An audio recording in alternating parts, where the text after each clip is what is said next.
Welcome back, friends, to another Mellow Monday. I pray we find you doing well and at peace. John 14:27 says, "Peace I leave with you. My peace I give to you, not as the world gives do I give to you. Let not your heart be troubled, neither let it be afraid."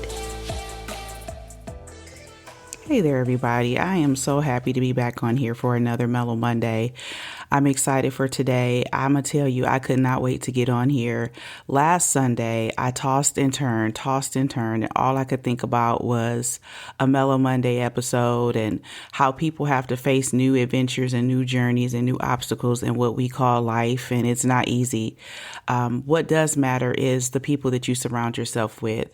Needless to say, last week I didn't produce a Mellow Monday episode because I didn't know what I needed to say. And if you ever listen to my podcast, it's probably become redundant, but I don't speak unless I feel like I'm told to speak. And I definitely have an opinion. For those of you who know me, if you had an opportunity to talk with me in person, you know that I do have an opinion. This platform that I was given was not for me to spew my opinions. It was really for me to strategically release what I feel like the Lord wanted me to say.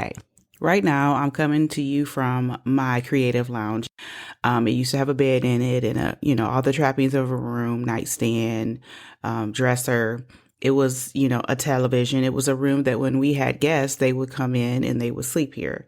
And we used the closet in that room for storage. Well, when I decided that I was going to launch a podcast, I transitioned all that furniture into my son's room, and we turned the closet from storage into a shoe closet because if any of you know my husband, you know that he has a shoe addiction. And so it's worked out perfectly for us to have that additional space as the closet. But this creative space, I began to bring items from my office at work because if you listen to the podcast, I resigned from my employment in February and I had been planning to launch this podcast. And so it actually launched in March as a response to the crisis that we were facing. But I originally was supposed to launch in April of 2020. So basically, this room consists of all my favorite things. It has an area rug. It has a cute tufted couch. It has a desk and it has plants and it has artwork and it's inspiring. And it's a space that I curated. And so most people who come into this space to stay, they always talk about the atmosphere. Now, I can't tell you why the atmosphere is the way that it is. I really can't. I know that the atmosphere has been charged. And I know that the atmosphere is a creative one. It's a positive one. And there is both positive and negative conversations that take place in this room, but it's a safe place. I always talk about environments on my podcast, and Mellow Mondays is not really, it is a response to crisis. It's a response to the thought that people don't want to face another day. But I'm not just talking about those who feel as if they don't want to face another day. I'm talking to those who are a part of the environment that some of those people could be in. And it's so important as an individual to understand that you weren't just put here for yourself, but you were put here on purpose with a purpose. And our purpose is not totally solely for the benefit of us. And if you're a believer, you understand atmospheres and you understand that when you come into an atmosphere, you are supposed to change it because of what you carry. And so when I talk to people about Mellow Mondays and living another day, I want everybody who is under the sound of my voice to live another day knowing that they can impact true change. And change starts from the inside out, but it starts in the individual. I was having a conversation with someone a week or so ago about how injustice is rarely spoken up against because people don't want to feel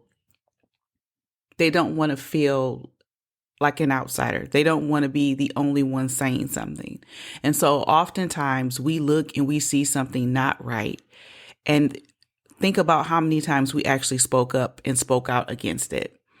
And it feels wrong because it's not what the majority is doing. And just so you know, in this world, in this day and age, in the United States of America, the norm is based off of what the majority is doing. And how many know that the majority is not always right? When you think about history and when you read books and when you watch documentaries, you see people who were by themselves or with a very small group of other individuals who was willing to speak up and speak out, and they caused change that we are benefiting from right now to this day. The atmosphere that you cultivate is so powerful. And either you can be a problem solver or you can be a part of the problem. Friends, I believe that we really need to do an audit on ourselves and check the baggage that we are claiming. There's a lot of baggage that we bring into our environment and into our atmosphere. Me and my husband, we travel often, and one of the things that I hate the most is to have to carry anything throughout the airport. Just because no matter how prepared you are, the experience always comes with hiccups and bumps, and something may happen that you did not even plan for. And to have extra baggage as you are trying to make a flight, as you're trying to catch the tram, as you're trying to navigate into an elevator or go up an escalator or go down some stairs, it's really a hassle. And so I prefer to travel with just my purse, but nothing else. I don't want to bring a carry-on. I want to check all my baggage to my destination and pick it up when it's time to get where I'm going. And so when you think about your life and just the baggage that we carry, it contributes to the nonsense. It contributes to the chaos. Experiences are great. And I always think about at work, when you pull up to a conference table, every person is pulling up to that conference table with their baggage. They're pulling up to that conference table with their previous experiences from other jobs, with the argument that they had with their spouse, with the conversation that they had with their child the night before, the disagreement that they're having with a coworker, or the problems that they have with their boss. They're all pulling up to that table with that. And when you pull up to the table, and the table is meant to solve problems, and the table is meant to advance something forward, everything that you're bringing with you is going to contribute or take away from your goal.